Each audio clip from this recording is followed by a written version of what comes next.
இப்போ வந்து பேசன் சில்லா எப்படி பண்ணுறதுன்னு பார்க்கலாம். இது ஒன்றும் கிடையாதுங்க, கடலை மாவு வெஜிடபிள் தோசை தான். இதுக்கு வந்து இந்த கடலை மாவு வந்து ஒரு 250 கிராம், 1 டேபிள் ஸ்பூன் அரிசி மாவு, 1 டேபிள் ஸ்பூன் சோள மாவு, தேவைக்கேற்ப உப்பு, ஜீரகம் கொஞ்சம், ஓமம் கொஞ்சம் போட்டுக்கிட்டு நல்லா அதை மிக்ஸ் பண்ணிக்கணும்.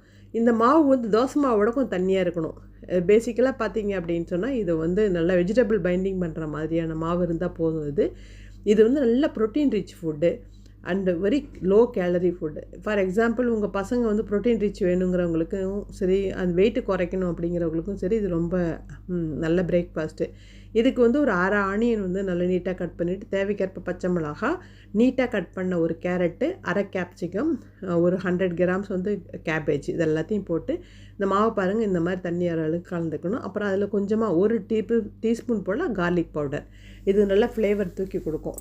இதை கலந்துட்டிங்கன்னா மாவு ரெடி. இப்போ இதுக்கு தொட்டுக்க வந்து யோகட் டிப்பு.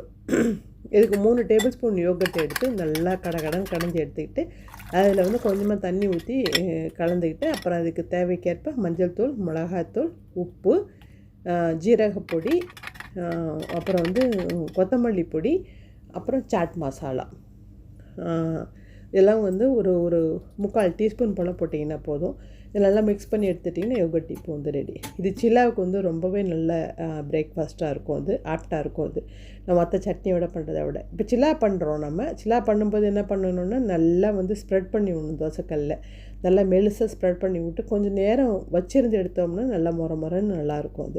இதோட இந்த சட்னி, இந்த டிப் வச்சு சாப்பிடும்போது சூப்பராக இருக்குங்க. உங்கள் வீட்லேயும் எப்படி இருக்குன்னு செய்து பார்த்துட்டு சொல்லுங்கள். தேங்க்ஸ் ஃபார் வாட்சிங்.